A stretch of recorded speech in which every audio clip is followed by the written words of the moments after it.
Hello, everybody. Sabres bet. Yeah, go Sabres.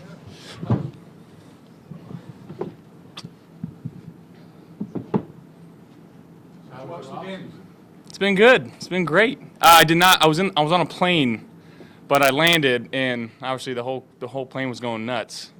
Got to watch the highlights right after. We'll talk about electric. That was fun to watch the highlights. So.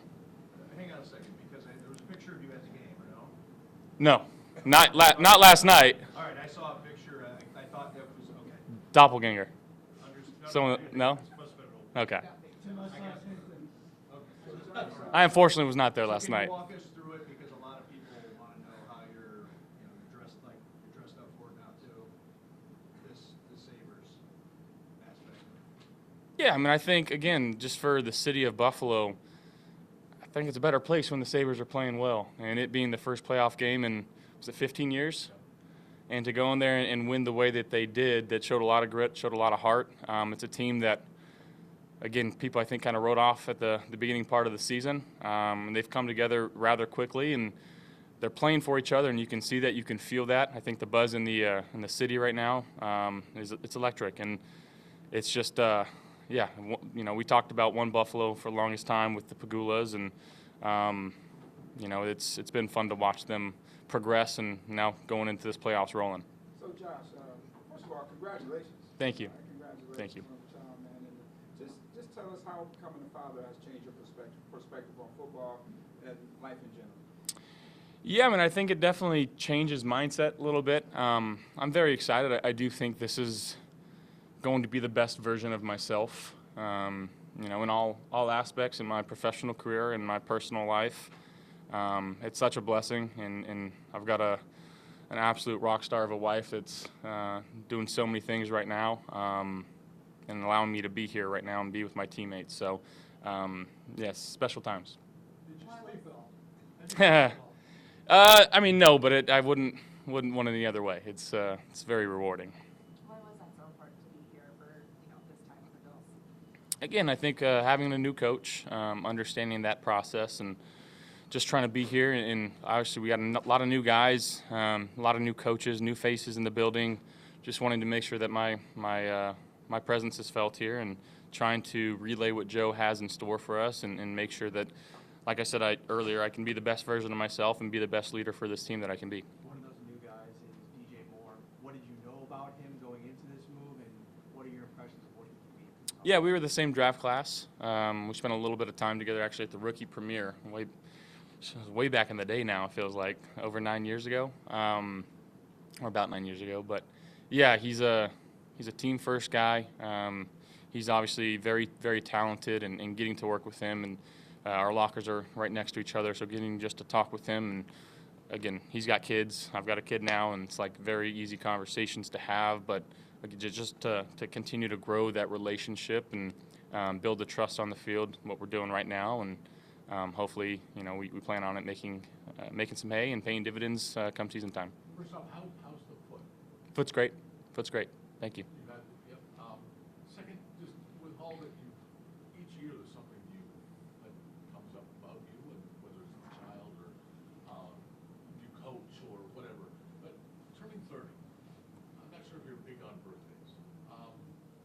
To some 30 is a big number. Do you think does that impending birthday kind of change your perspective or inform your perspective in any way? I don't think so. I'm not too sure on the science of the athletic peak of a male, but I think it's slightly beyond 30. And then hopefully the dad strength kicks in, right? That's what they say. No, I don't think that makes anything. Again, I think just getting back to playing this game the way I love to play it, having fun, enjoying my teammates, enjoying this game. And again, I know we've talked about a lot, not focusing on the results, but again, continuing to love the grind, love going out there and practicing, love trying to get better. And again, the results will come with that. Just going out there and playing football. What's Joe's message been to the team early on in his new role here? Yeah, I think the main message is what we're receiving is put the ball down. Doesn't matter where, doesn't matter when. again, we're going to have the competitive stamina to go 4 quarters or more, with anybody, and that's kind of our mindset going into it. And we got guys that are working extremely hard right now, and it's a fun vibe, but also a very competitive edge to us right now, and we're all trying to make each other better. How would you say your relationship with him has evolved? He obviously came in as your position coach, and then he's your coordinator, and now he's your head coach. He joked at the owners' meetings about you calling him coach and how he hates it, but how would you characterize where your relationship with him is now? Yeah, I mean, it's awesome, and just the nature of how he's kind of stepped up in each role. This is going to sound weird when I say it, but we talk less now, right? When he was my quarterback coach, we talked every single day. When he was the offensive coordinator, he's going around, bouncing around to different positions and on the offensive side, and now his just role's gotten a little bit bigger. So making sure that we're staying in constant communication. I'm hearing what he's trying to convey to the team, and then doing my best to, be a mouthpiece for him, be an extension of him, and again, just carrying on what he wants for this team to be. Josh, how much input have you had so far in the draft matter? You're not making the picks, but have they come to you a little bit in this process and asked opinions? And if so, is it more than it's been? Has that kind of gone up each year? Yes and no. I mean, getting asked about certain guys, yeah, but at the end of the day, that's Beane's role, and the scouts that they got up there. That's what they get paid to do, and I'm trying to just focus on being the best quarterback that I can be right now. You say focus on being the best. When you've had maybe some time to reflect, but is there something for this year that you think you're focused on that you feel personally as a player to improve on? Yeah, I mean, I think battling mechanics a little bit last year, early on in the season. I'm trying to be less, I wouldn't say less extensive in that part, but maybe to an extent, just not caring as much more about, not worrying about throwing, but more worrying about playing football. Understanding where my eyes and my feet are, and I think, having Bo in the quarterback room has been extremely helpful. He's got a great mind for it, and the way that he's able to communicate, and just going over all the bad stuff last year and trying to improve on it. Josh, how much can you already see and feel that things are different with Joe as the head coach? Yeah, new signage obviously everywhere, new message, new vibe, new guys, and it's been a good change. Still respecting the past and what's been here the last 10 years, and not shying away from that, but also having his own twist on it, and having, like I said earlier, there's that competitive edge that we're trying to instill in the guys right now, and to be able to have that competitive stamina. So it's been really good, and to see him embrace the role and step into it, the way that he talks to the guys, you can tell he's very well respected with everybody in that locker room, and it's only going to continue to grow, in my opinion. I know losing Mitch, obviously, was tough for the room, but you get Kyle Allen back. Can you kind of walk us into the room a little bit and what it's like being back with him again? Yeah, Kyle, obviously, I think most people know that we're pretty good friends, and spent a lot of time together in the offseason. So I've had him here before, kind of a seamless transition. He's obviously been a few different spots since we've had him, and just that knowledge alone, it really is invaluable. It's awesome to have him in the room, just talking certain concepts, bringing certain ideas to that room, and be able to bounce ideas off of him. So it's been awesome to have him back. Josh, looking at past playoff exits, what is the one lesson that has changed how you prepare going into this season? I think any given day, it can happen for you, and you got to stay ready.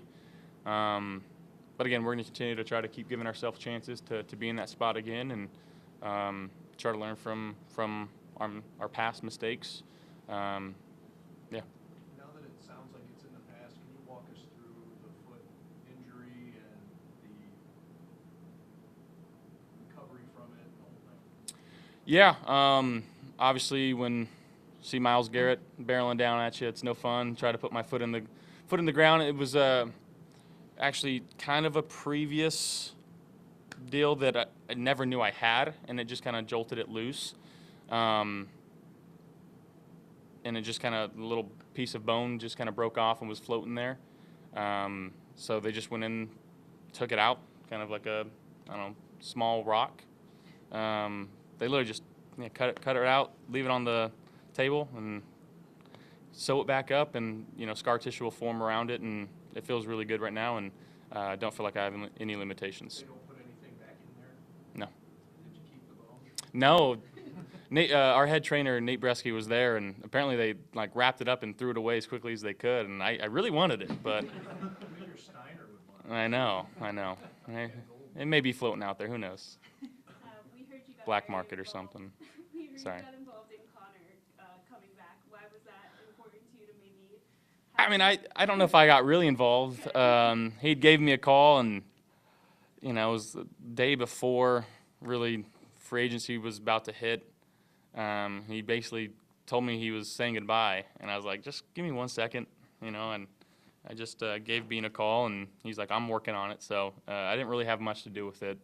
But yeah, it's awesome to have him back. Getting back with, how have, you've always had this want to win, this desire to win, same question, but how have you now, with all the new things that have happened in your life, balanced that urgency to win and everything else in your life?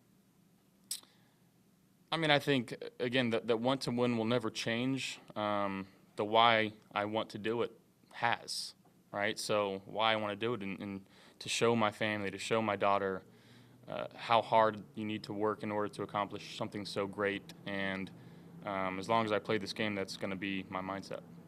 Can I ask another follow-up about the foot regarding, you said it was an old injury that you didn't know about, but I don't want to assume.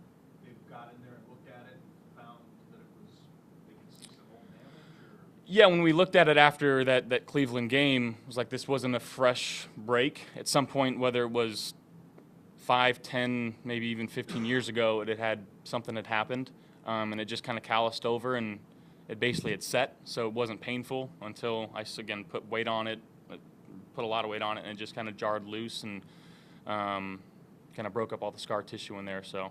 As you reflected on it, or probably had time to think about it, could you come up with it when it happened? Wyoming or pro? It's hard to say. Again, it's kind of my own fault. Is sometimes after games I'm bumped and bruised, and I turn down a lot of X-rays, and Nate's always giving me crap about it, but I'm just like, I'm good. I'm playing Sunday. It doesn't matter. So I honestly couldn't tell you when it happened. Josh, correct me if I'm wrong.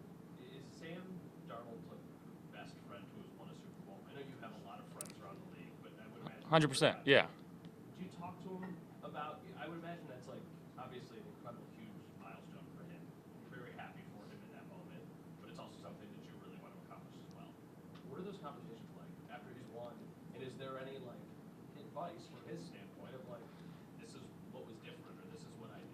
Yeah, I mean, I think the obviously great thing of our relationship is we don't really talk a lot of football when we're around each other. It's more life and family and golf and just anything in between. But it's come up of just how happy I am for him and his family, and to be able to edit. I'm sure you guys saw his wedding was a couple weeks ago, and to be able to be there and attend that, that was really cool. But yeah, I mean, I wouldn't say there's been a whole lot of conversation about the Super Bowl other than just congrats, and you played awesome throughout the season. Really, last couple years, he's been on a tear, and it's just awesome to see from a friend's perspective for sure. Josh, given what you said about the injury and how you are after games, you always play a lot, and pride yourself in being on the field. Will that cause you maybe now going forward to say, maybe I should take an extra look at something, or are you just going to, hey, I'm playing no matter what again, like you said? Yeah, I don't see it being any of that, so just keep on going. Josh, what is your thoughts on this year's wide receiver class, and how are your favorites?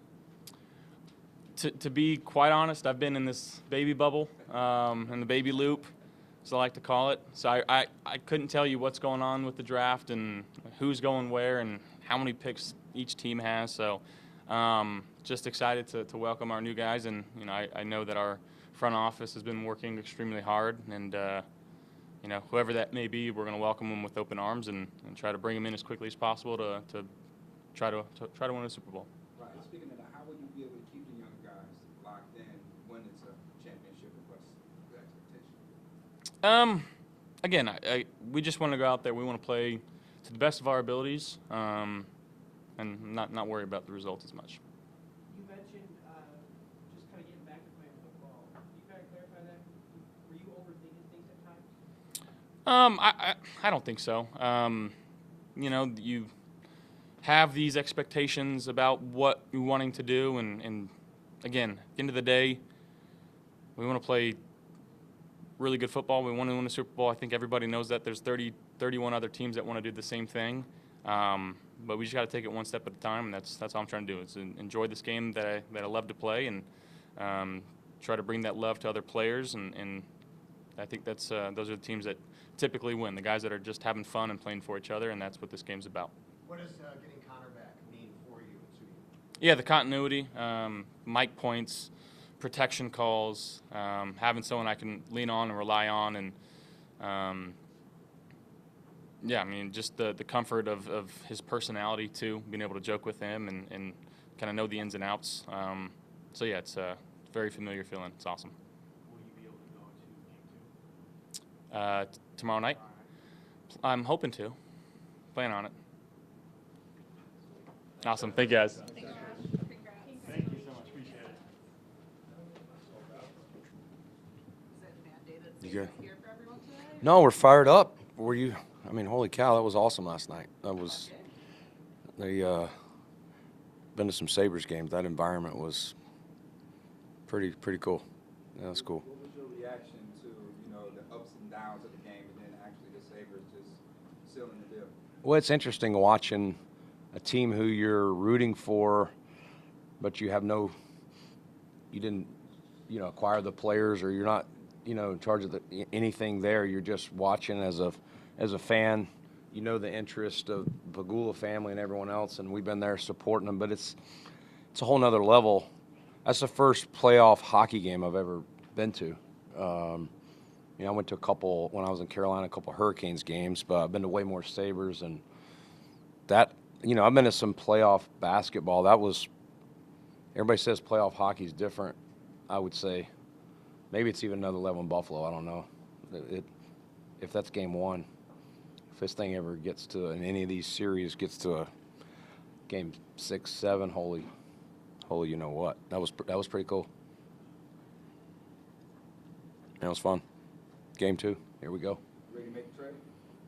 A trade? I'll always listen. Yeah, we have our pick in 1. We don't have the 2, which we got DJ for. So, yeah, we'll see. We'll see what's there, and we'll also, as always, it's no different. Even if I had 3 2s, if someone's offering me something that makes sense to go back, we'd do that.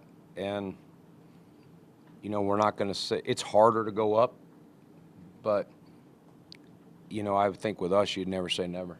Hey, you've got only 2 picks in the first, really 125. By the time you picked 126. Yeah. Only 2 in all that time. Is that really, because you haven't had that situation, I don't think, here in Buffalo, for sure. How challenging is that for you guys to really be on the outside looking in most of those first 2 days? Yeah, in 2020, what was our we traded the 1 for Steph. So our first pick was Epinesa, Moss, and then Gabe. Similar, but yeah, listen, you want all your picks. You want to be selective when you do it, but we just felt in most drafts, and especially in this draft, we just didn't feel like there's going to be a player of DJ's caliber to trade that to. So, we're excited how we've already spent a little bit of our draft capital, and now we just have to, hopefully hit some needs, get some good players, whether they're starters, key backups, whatever that is. There's still spots that we can add, again, whether it's a starter or a depth player on either sides of the ball. How much do you have to remind yourself that to not get antsy to okay, I don't have this second round pick, but we used it for DJ. Do you have to kind of keep that front of mind? Yeah, because I'm going to have to do that on Friday. Where our pick was, we'll probably do what we did with Steph when I was drafting for my basement. Just put up some images of him. We'll probably do the same in DJ, just to remind ourselves, all right, this was an asset that we used for, this known commodity in the NFL. And yeah, we'll just have to, again, be patient after round one and see what's there. Obviously, when you don't have a 2, if you pick at 26, that's going to be a long wait. And once we get to 91, though we got pick the 4th, we got the couple of 5ths, we got the 1st or the 6th. So I like those, and I think we'll be able to find some players that serve some, a variety of roles for us. Brady, when you're looking at, I know you prepare, like, don't you do like some mocks yourselves to try to figure it out? It feels from the outside like there's a big variance on a lot of players this year. And do you feel that way, and do you think it's a little harder to predict the way it's going to go as you're waiting at 26 on where players are going to go? Yeah, I think it's hard. It's like anything. You kind of do a rundown. These are the guys that we're pretty sure there's less than 1% chance are going to be there, barring something, a gas mask or something popping up. So if you guys want to put any players that are really talented, something out there using AI to help us get them, we'll take them. But barring something like that, you kind of write down, these are kind of the known names off. What is the consensus of those? Is that 8 names? Is that 6 names? Is that 12 names? Whatever it is. Some years it's more. I think to your point, you probably don't get as many consensus names anywhere near getting to 26, which leaves. I mean, I think there's players just talking to around the league, getting a feel. I think there's players that feel like they're going in 1, but their agent or someone close to them also realizes they could go anywhere from 20 to 40, and there's always players like that. I would say there's probably maybe more in that category this year. There are a lot of people who analyze drafts, are saying this draft might not be as talented as a lot of other drafts. A, would you agree with that, maybe at the top end? And B, how do you think maybe guys going back to college because of the new rules in college and paying them has impacted the draft? Yeah, I mean, it's definitely impacted. I don't know. It's not been a long enough number of years, Sal, to say exactly how it's impacted, other than I think it's been mentioned recently. You're getting access to more older players. There's less 21 and 22-year-olds and more 23 and 24-year-olds due to kind of ending the COVID stuff, but now the NIL and all this, the rules with NCAA gaining more years of eligibilities.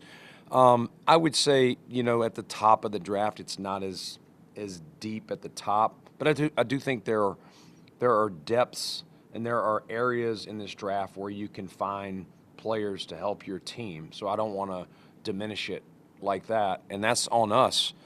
To Mike's point earlier, like, it's on us to figure out what the value of those guys are, and where to get as many players as you can in the right value for your team.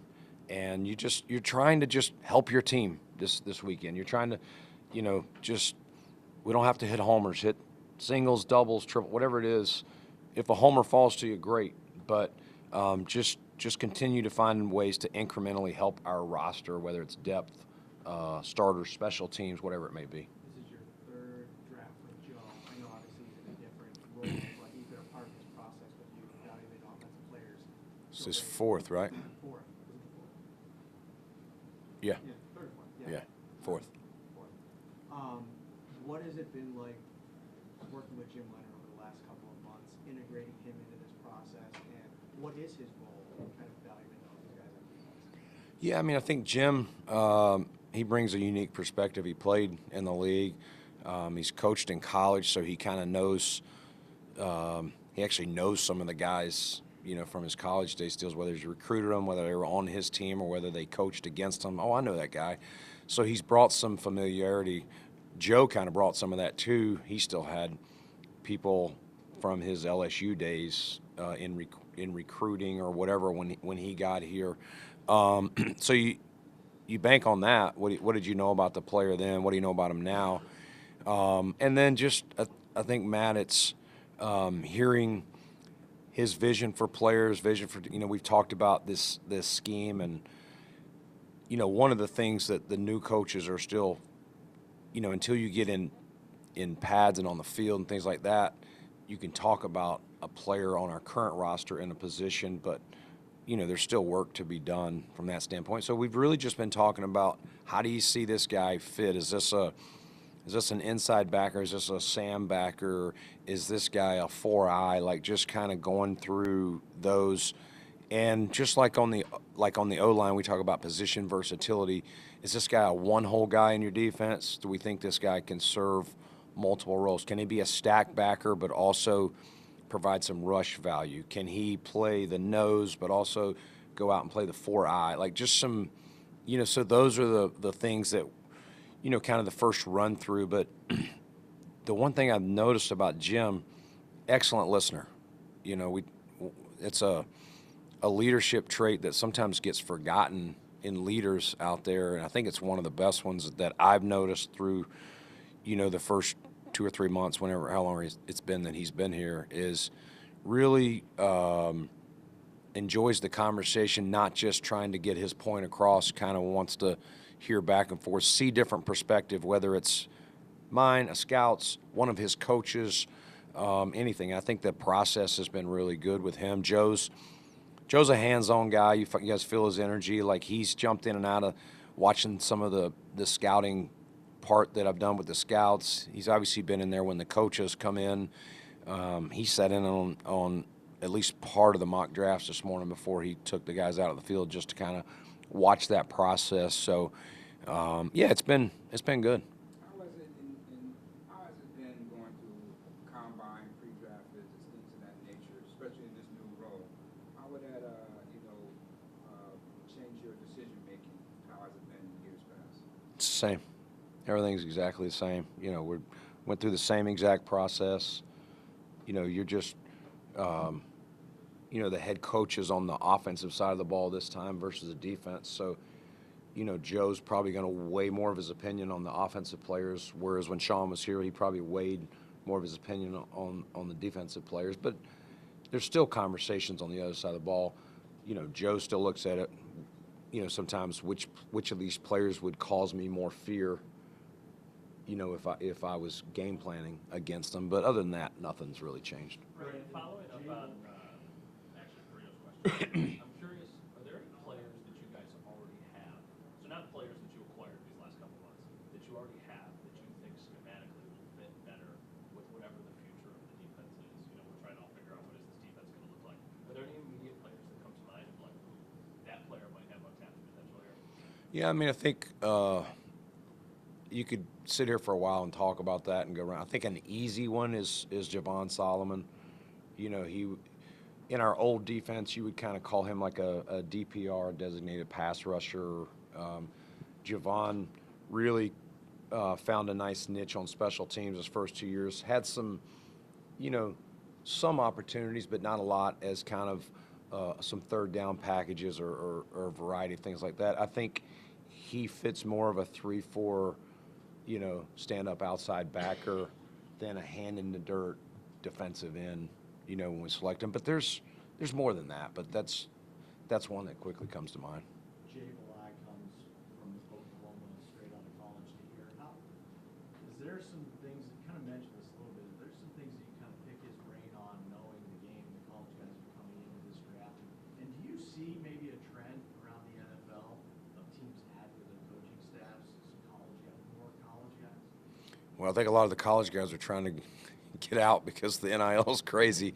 I think that's part of it. But, listen, we truly, one of the things that that we ask our scouts to do is pay attention to good coaches that you come across, in the college ranks, and kind of flag those for us, so that when we do have an opening, we're not just looking at the 31 other NFL teams.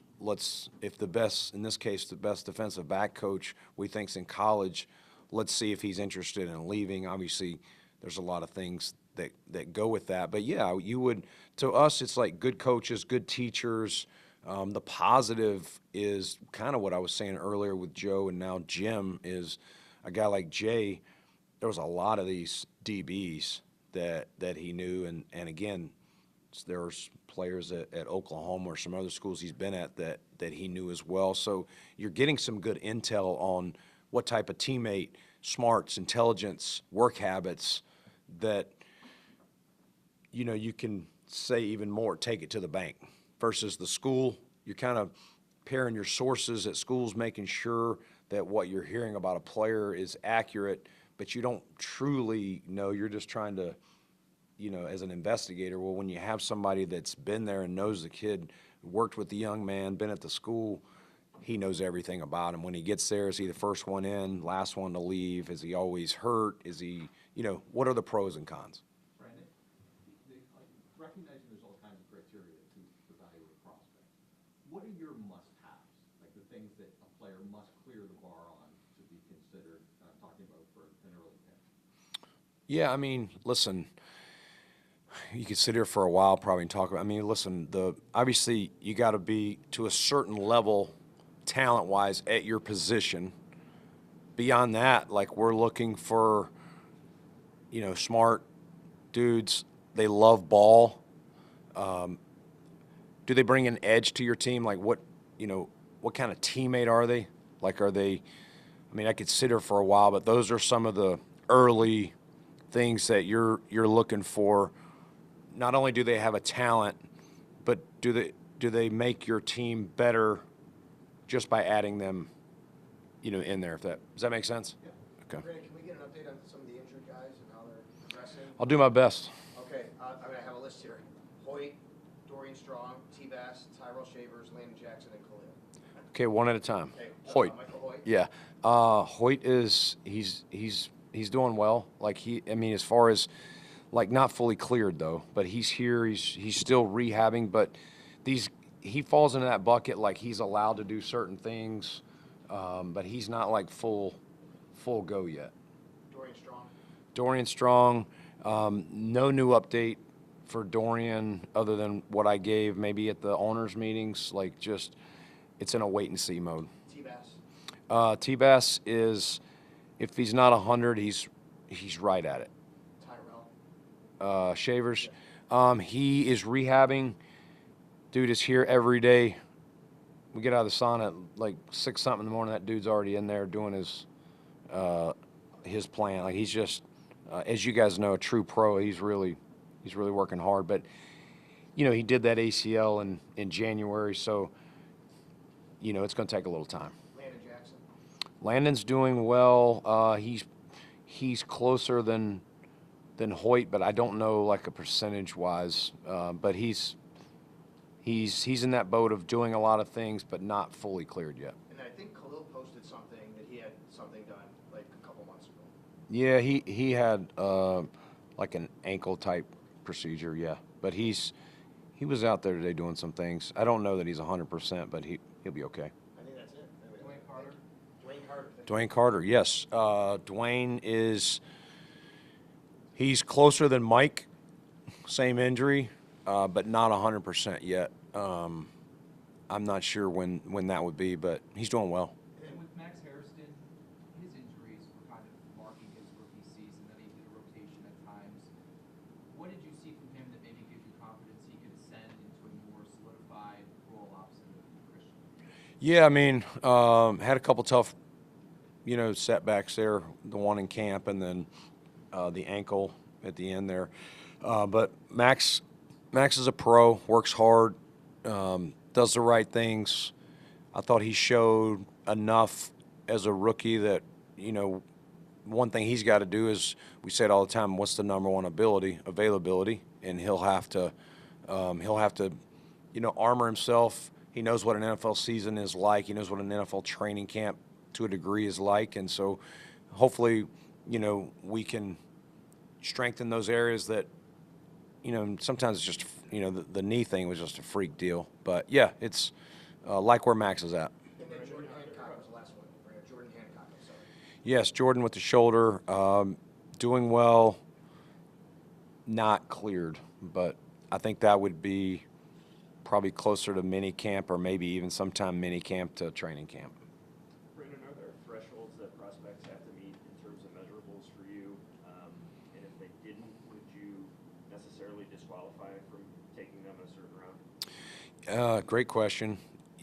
You know, you always like to, when there's measurables or guys that are outliers, how do they compensate for those? And you got to really study them, because you're right. One of the things you do, if someone doesn't hit a certain measurable, then you look at who's playing across the league right now. Has anybody had any success prior to who's currently in the league, as far back as you have whatever numbers you're trying to measure. But then you also have to say, all right, how does this person, how do they work around whatever they're deficient, in? And listen, there are guys that have prototype size, length, arm length, on whatever it is, weight, that aren't good enough players, that sometimes get drafted because they test well and do all that, versus guys who maybe don't have all the measurables, but they just know how to play football, or they have a dynamic trait. They're explosive, or they're just super instinctive, whatever position you'd be talking about. Do you like to draft exception players way high? Not necessarily, but you also have to give them their due. One of the things you do, Jay, is you try and, college scouting is harder than pro, because you're watching, when you evaluate a free agent, you're watching them play against other pro players.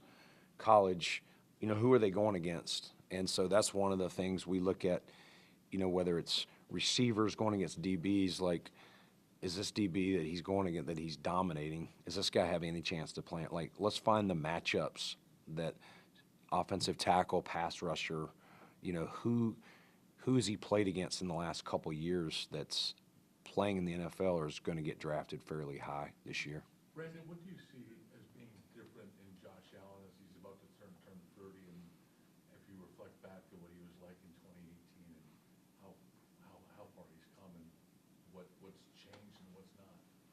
Shoot, we could be here for a while, John. That was a baby-faced young man, if you pull up those photos, to, beard with his hair flowing, and he's a married man. He's just, he was wide-eyed, bushy-tailed, knew he had naysayers out there, like whatever Brian Dable, Sean McDermott, whatever those guys said, he was going to do it no matter what. Like, he's just, I'm out to prove the world. Like, he came with that chip. I think the chip's still there, but I think he also knows he doesn't have to walk into a room and people doubt what he can do. And so I think there's a calm confidence about him versus a young, even if you just play golf with him, when he was playing then, he wanted to show you he could hit his 5-wood further than you can hit your driver. Like, even if it was 30 yards left in the woods, now he wants to beat you on the final score, and he plays a different game, and I think that marries up to his football game. Like, he takes the check downs. I mean, one of the things, Bo Hardigree, we were in just a little conversation the other day with him and Joe, and just more of a BS conversation, talking about a few things, but he was like, man, I was watching Josh's stuff. He goes, I was surprised at how quickly he got to his checkdowns. Like, what he knew about Josh, or what he's thinking Josh is going to hold it longer and go for the bigger play. He was like, man, he really does that well, like better than I would have guessed until I studied the film. So I think those are things 2018 Josh had no interest in the check down.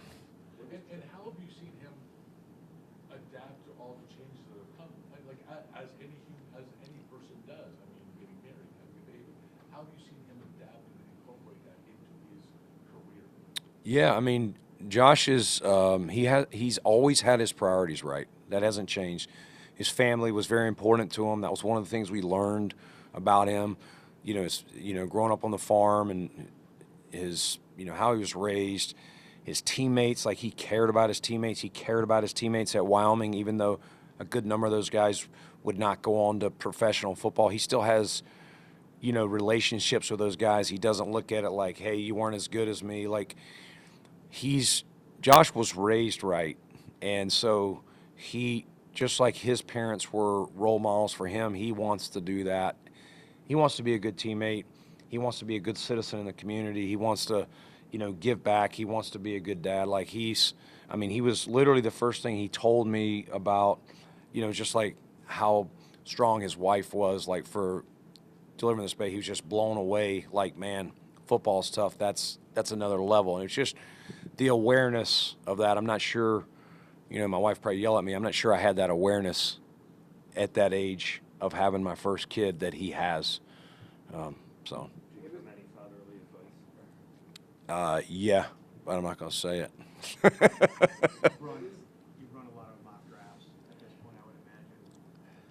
And you were in the situation a couple years ago where you ended up trading back and you knew that might be an option.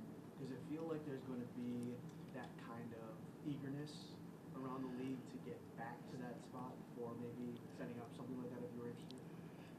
Yeah, we've run the mock drafts this morning. We'll do some more tomorrow, but it's really just you're trying your best to give yourself not, as I'm telling the scouts that are doing these, hey, don't just take who you think is the best player. Take, one of your things is studying what the team needs are and studying how that team drafts. Like, does this team generally draft for traits? Do they draft a lot of offense? Do they draft, how does, and some teams you have newer regimes, so you don't know as well. What are the mocks saying? And not that the mocks know, but they may give you an idea of position. You're trying to create as close of a scenario that you could face on Thursday, and then make decisions. And in this case, all right, we get to pick 26. All right, is this something we're fired up to take the player, or is this something we would prefer? There will be a player there that we like that can help us, but is it something we prefer? Man, we'd prefer to trade back and get that player in round 2 while adding some additional comp. So that's kind of the conversation. We took one of them all the way to pick 91 today. We'll do that tomorrow again a couple times just to try and I try and tell them, we mix up who the GMs are with different teams, but let's don't, other than Mendoza at 1, like let's don't copy them each time. Let's give ourselves some different things, because there's always going to be some curveballs, and we'd like to, in the perfect world, discuss something close to what may happen. How does the predictability this year compare? I know it's unpredictable, but sometimes you maybe in years past could get a feel of like, I feel good this clump of guys will be here at 26. How does it compare your prep this year to having a good feel for what may be there versus years past? Yeah, good question, John. I would say, as I sit here right now, we'll try to continue to put pieces and keep your ear to the ground around the league. I feel like I'll know a little more before we get to Thursday. Let's say Monday, but sitting here today, it's clear as mud. Would it be more about finding the final pieces to get you over the hump, or would it just be about retooling in key areas? I think it's everything. We have to take good football players. Like we can't sit here and say, hey, we need this player, or we need this position, we need that. Now we do say, hey, we need to leave this draft by adding, like there are some positions like we really need to add this by the end of the draft, but not necessarily in 1 or 3. But sometimes you'll look at the depth and you'll say, if we don't get a guy by the 4th round, we may not like what's left. So we'd like to in the first 3 rounds. So we do have our needs, but you don't necessarily have to hit them. Hey, their number 1 need is this. You don't necessarily have to hit that in 1 if it's not available. And that's 2 where if there's a guy on our board that's higher than everyone else and we're like, man, we got a lot of depth there. I'm not sure how much he could help us right now. That's when you're like, let's see if somebody's fired up for this player and what can we get. Go back a little bit, as long as you feel like you like, 3, 4, however many you're going back to, that you'd be able to select. Where did you land on the number of first-round grades, and how does that compare to years past? I would say we're on the lower end of it, without saying the number of true first-round grades. Randy, you mentioned that these days there's a wider range in the age of players coming in. Some guys are 21, some 25. Where are you on the kind of yin and yang of a younger player that might have a higher upside versus an older player who might have, a higher floor if you can scare more accurate? Yeah, I mean, great question. I think you weigh those, at each place that you're drafting. Maybe if it's later in the draft, if there's still a young guy hanging around and you think he fell, but he has something, then maybe you take a bigger swing. You're trying to. These are all like, you're measuring risk with each pick. What is the risk? Do you have off-field concerns? To Jay's question, does he lack measurables? Every player we talk about every year, like, why would you, when you look at your first-round grades and you go through it, why would this guy fail? Like, what would he fail? This guy has every God-given element in the world. It would have to be off-the-field stuff is the only reason. Or this guy would fail because his 40 time, like if that shows up, like if the play speed, you don't see it in college, but faster players in the NFL, it's going to catch up to him, whatever it is. And then at the bottom, you're saying, all right, you got this guy down, but he does have a blue trait. Like he runs 4.3. If he can figure out the mental piece that he's struggling on, or he's a converted player, he used to play one, now, like you could hit big on a player like that. You go back to Christian Benford. We were very fortunate that he was available. I think one of the reasons he was fortunate, he played at a smaller school. And, one of the examples I was given earlier, I think I was talking to Jay, but it was about the talent. Like when your pro scouting's easier than college, so you're trying to find going against, well, he went against dude from Penn State, Johan Dotson, and it wasn't a good day for like Dotson got him a couple times, got behind him, and I think that spooks people. And some people were like, "Is he going to have to go to safety?" So and then you're talking about that's a little bit of a projection. So what's the value? And we brought him in on a 30 visit. I say all that like we're still very fortunate that to be able to get him where we did. 2 rounds earlier would have been fortunate. But though that was the thing, like at a minimum, we thought this guy, if he couldn't make it at corner because of the speed deficiency that showed up a little bit against Dotson, we still thought his instincts and his intelligence and his ball skills would allow him to be an NFL safety.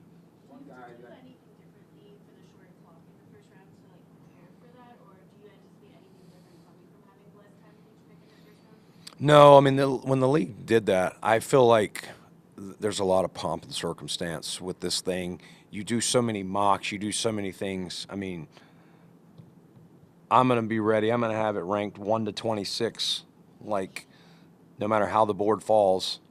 And no, I don't have any, anywhere near 26 first-round grades, so that means I'm going into the second round. But I'm going to have it ranked, ready to go, and we'll be ready no matter what. And we'll make decisions whether we think trade up, take the pick, or trade back. one guy that I know that hasn't left the building, but he doesn't have a contract is Trey White. What is the possibilities of Trey resigning here in Buffalo? Yeah, I mean, we love Tre'Davious. I think at this point, we're waiting through the draft, and probably he is as well. But you would never close the door on bringing a guy like Trey, back here to Buffalo. Good. Thank you. What's going on, everybody? That's it. Yeah, is there anything else going on this week? Just casual. Just another week. Brandon said that you, before going out to practice today, you went in and just to see what the mock drafts were like on a Monday morning of draft week. What were your impressions? Yeah, I mean, look, there's the process, just like free agency, right? I've only seen it from a certain perspective, right? I've seen it from the position coach when pertaining to here, right, and saw it from a coordinator perspective, and so now I just wanted to just kind of see where it's all out, just kind of sit back and just check it out. And it's interesting how the process is, right? Because we understand how our board is, but the reality is we don't know how everybody else kind of sees theirs. And how do you go about kind of doing these mock drafts? And you might think like, oh, we want this guy, and so next thing you know, someone will just naturally take him, just kind of stir the pot a little bit, and gets people's brains thinking. So. Yeah, no, I thought it was a unique process, but it was fun to kind of see how it all kind of comes together. I'd be interested to see if it actually anything kind of works and plays out like that. Brent told a story a minute ago how Bo Howderby said to him something about going through Josh's film and saying, Josh gets to his check down a lot quicker than I thought he would, as a compliment. But what's that balance for you as a coach, an offensive coordinator, quarterback's coach, of looking at it and going, too quick, not, or yeah, that's the right time to do it? How do you balance that, especially with a guy who can throw the ball like Josh can down the field? Yeah, I mean, when it comes down to it, is all we care about is he making the right read and at the right time, right? And he's going through his progressions, and if an opportunity is there to throw it deep, throw it intermediate, and he takes it, good. If it's not there and he finds the outlet, I love it. If he's passing up reads to throw the outlets, look, if we're finding completions, we're moving the football. I'm never going to be upset at that, but I do think you come in and some of that, it's like, hey, why didn't you pull the trigger there? But when he's playing in rhythm and we're finding completions, good things are going to happen. How close have you been to full attendance at these voluntary workouts so far, and what's been your impression of how they've gone? Yeah, I've been extremely pleased with our attendance, and it's I'm understanding, right? It's unique, right? That I've been here, so a lot of the guys do know me, and so. I've been able to have a lot of communication leading up to it. It's strictly voluntary, right? But I do think the relationships that I have, I do think has helped, and the guys love being around one another. So it's been a good 2 weeks. I'm glad that we were able to start early, and excited we were able to get on the field today. So that was a lot of fun. How do you identify that, Joe, now being the head coach, going into the draft? Obviously, previously, you were hoping to get some offensive player to add to the team. How do you now adapt to the needs of the team overall, and knowing that you've got a defense that is undergoing a transition, and knowing that need might be even more important? Yeah, I mean, look, it's no different than I was as the coordinator. I wasn't. Look, last year we didn't draft an offensive guy until Jackson Hawes, but it was the best thing for our football team, right? And I had the same thought as the offensive coordinator. Like any time that we stop an opposing offense and get the ball back to Josh, it helps. It helps the offense, right? And so that vision and that mindset really hasn't changed. I knew last year, hey, we went into it getting Maxwell and getting TJ and Dion and Landon, all that was going to help our football team, and I have the same thought process, whether it's offense, defense, whatever that needs to be this year, we'll do. How has your daily routine changed now that you are now responsible for all 3 phases of the game? I mean, daily routine's kind of still the same. It's just I might not be spending as much time right now, with the offensive guys, but I spend a lot of time with Pete and, making sure that he has his voice and he understands the visions that I might have with it. But I'm trying to make sure that I'm not the offensive coordinator, right? And I think it's important that everybody kind of understands that. So I'm bouncing around in rooms, bouncing around unit rooms, making sure that I'm learning all of our systems as well, so that I can speak the language with our guys. And so it's the routine hasn't changed. I just might not be sitting with the offensive staff as much. Spend a little more time with Pete and let him kind of handle that.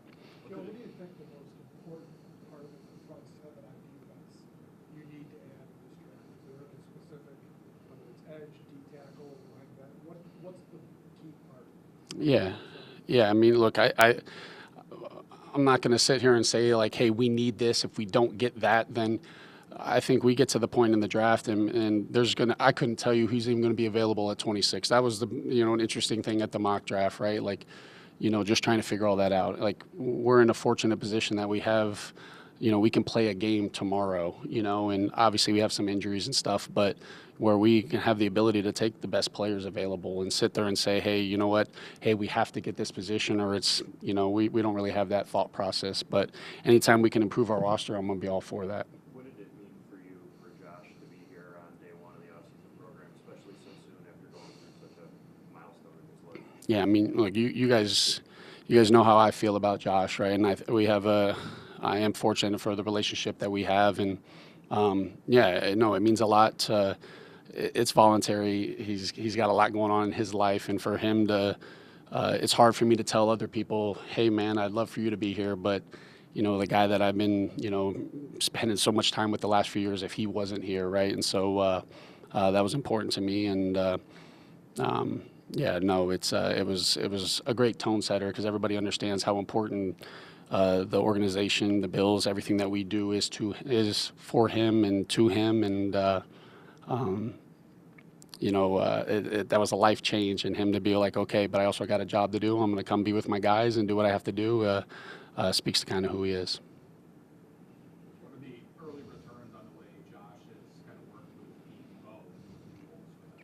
Yeah, look, I've tried to, I don't want to micromanage, right? And so I'm trying to do a good job of letting them coach, right? Like I tried to do the same thing when I went from QB coach to OC is, try to remove myself a little bit, and I know what's going to happen. I'm naturally, like Josh is going to spend so much time with me, and, I'm still calling plays, right? So, but right now I want to make sure that Pete and Bo have a voice and that they're able to coach and not feeling like, because I definitely have a tendency to chime in, right? And so that's good. And it's good probably for Josh to not have to hear from me 24/7, and because I know that time will come. But I'm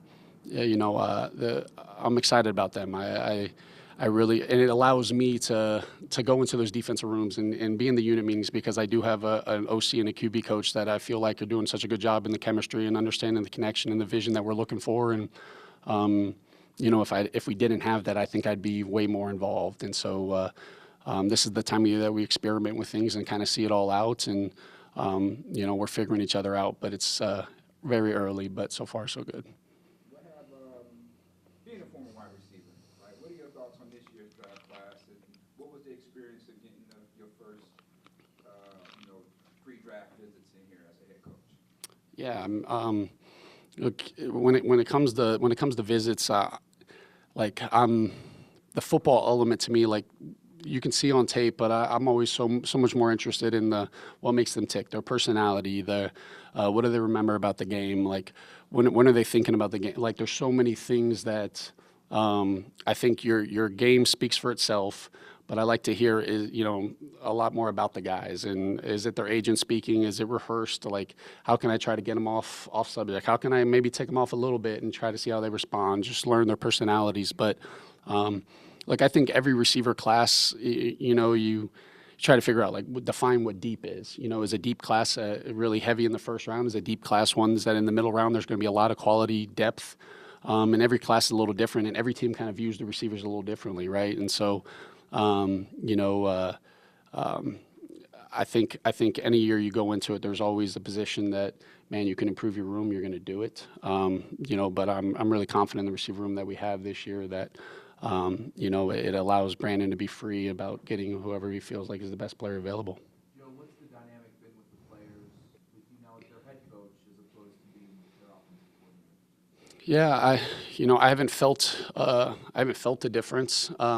What I mean by that is it's not like they're treating me differently or like scared to, communicate with me or, I told the guys earlier, right? Like when I stood in front of them, this is who I am, right? And I'm not the best public speaker. I'm not the I might have a lot of run-on sentences that hurts you guys and not know when to insert periods and stuff. But I am who I am, right? And I just need them to be themselves. And I think it allows us to have a relationship that and look, we're gonna go through ups, we're gonna go through downs, and it's part of that connection that we're building right now. But I've been excited about the first 2 weeks of of kind of where it's at. At some point they're going to get tired of hearing from me, but we can't skip steps right now, and we're setting the foundation for year one right now, and it's been a lot of fun so far. You just mentioned experimenting, and what are as much as you're familiar with this team, with all the changes that have happened, what are the challenges of experimenting with the unknowns and with a new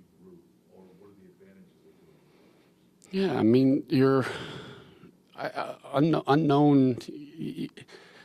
You can look at it as it's a negative, right? But there's a lot of positive that come from unknown. Like it kind of forces you to be creative and think outside the box. And like, look, we do have some injuries, or we think we have this spot, but we might not go into the. So when we're building our ready list and we're building our offense right now, we got to get creative because we might not have this position or. So sometimes the unknowns allows the coaches to kind of think outside the box a little bit and try to get creative with it. It's sometimes when you got everybody coming back, you feel, sometimes you can get you can kind of think the painting's already been painted, and, it's an opportunity for us to kind of start off with a blank canvas. And so I kind of, you kind of view the unknown as a little bit of excitement with it. And like, that's what us coaches, that's what we get paid to do. And so I kind of enjoy that.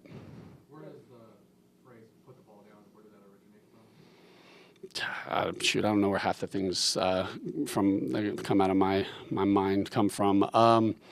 You guys know I've probably said it a lot. I believe in like the saying, like, hey, the greatest reward for doing is the opportunity to do more. And I think in this society that we live in nowadays, I think guys either dwell on failure too long, or they live in their past successes too long. And so it's kind of more of a mindset, a competitive stamina that we're building right now, right, is like we really don't care what just happened. Like if you completed a pass, like let's put the ball down again and let's go do the next one. Or it's more of a mindset of resetting, responding, and just embracing the opportunity to go again. Like I thought last night's game was unique, right? The Bruins were up 2-0, and I'm sure maybe there's somebody on their team that took a sigh of relief, like, and like we can't build our football team with that mindset. And it's got to be a lifestyle, and like we're not going to look at the scoreboard. And so put the ball down is really look. Today it was snowing outside, right? No one complained. We went outside, we put the ball down, and we went out and practiced, right? And so there's so much that comes with that mindset, and that.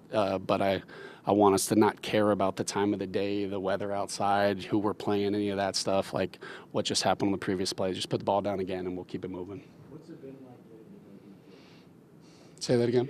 What's it been like getting to Well, I was with him in Carolina, so but the guy. Yeah, no. Well, what's cool is I'm getting, and it's kind of like, when I was with him the first time, he had he had a young baby girl. Now he's got multiple kids, and and so when he came on his visit, like we had that natural connection to that because I didn't have any kids when he knew me the last time, right? And now I have two, and so we were bonding over that, and he's going back and he's got kids' birthdays, and so like. To me, it's the person. It's cool to kind of reconnect with the person again, and I already know the skill set that he has as a player, and just getting out there and just seeing him move around. But it was cool to kind of see the growth of a man. Like I coached him last in 2021, and so that's been really cool. You're a high energy coach. Tell us what it's been like having CJ kind of Dr. Johnson. Yeah, CD's He gives me a run for my money when it comes to the energy. It's like he loves to compete, right? And when I talk about putting the ball down, it's you want guys that just want to compete, and that's something that he embodies. And I say all the time, I want them to be themselves, and he's himself, right? So if he's here and he's out there and he's talking and he's competing, man, I'm loving life, right? And so done a great job in the weight room. Kind of you can hear him, the way that he's, the strength coach is talking about how he's kind of been, setting a tone and leading. And man, I was extremely excited that we were able to get him. And again, everything's so early right now, right? We're only 2 weeks in, but really excited about what he can do for this football team.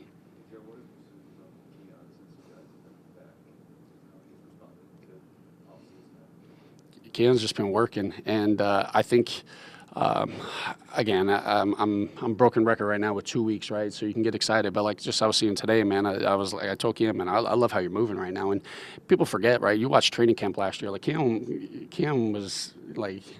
You can argue he was our best receiver last year, and going into the season. So I told Keon, just take advantage of this offseason, man, getting the connection with Josh and working, and he came back. You forget how big he is, man, and really excited. He's put a lot of work in, and just the first time we were able to actually get out on the field and actually I can see him and coach him and be able to do stuff with him, and man, he looked really good moving around.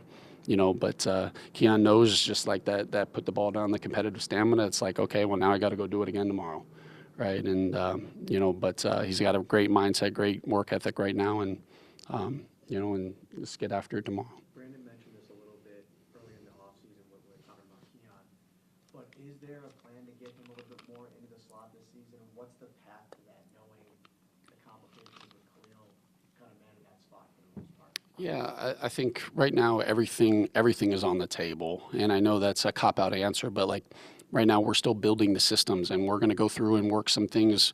One, we still have the draft to go through and see what that kind of roster, how that shakes up. And I'm not talking in particular to the receiver room, but I'm just talking in general because I know you asked the Keon question, but it can really be about a lot of different people. It's hey, we go into OTAs, we're going to experiment with some things. We might put some guys at slot receivers or at edge rushers or at inside at guards, and then, hey, we like some of the things that they can do out of it, some of the things we don't, and then we realize, okay, maybe is this something that we want to continue pursuing once we get into training camp and kind of go from there. So Keon gives us the versatility to be able to play inside and outside, right? And he has a unique skill set, and I know, and Khalil's been manning on the inside a lot, but I do think that there's some possibilities to be able to get matchups and move Khalil on the outside, move Keon on the inside, but doing the same thing with DJ Moore. And so it's a unique group, and I got to do a better job than I did last year at moving those guys around. What makes you believe that Keon's actually going to do? Because I believe in who Keon Coleman is. I believe in the people that we have in the building. And look, Keon, I've never questioned Keon's work ethic. I've never questioned his athleticism, right? And I think when we surround ourselves with the people, when he surrounds himself with the people that he needs down here, in this building, that it's all going to come together. And I have no doubt in Keon Coleman. How do you balance the urgency to win now with trying to figure out how you can balance out some things long term? Yeah, I mean, it's really just right now I'm just focusing on doing what we got to do to take advantage of this vet mini camp, right? Just I'm not worrying about the long term right now. I'm not worrying about necessarily winning right now. We're trying to put together our systems and lay the foundation. And when I say not worrying about winning, like I understand we have to win. But if I focus so much on the winning right now, I'll skip a lot of steps. And it's so important in the phase 1 and phase 2 that we don't assume anything. And when we're laying this foundation, this is how we want it to look. This is how we're going to speak it. This is what we're expecting. And I believe all of that will lead to the winning. And the rest will take care of itself. Awesome. Thanks, guys.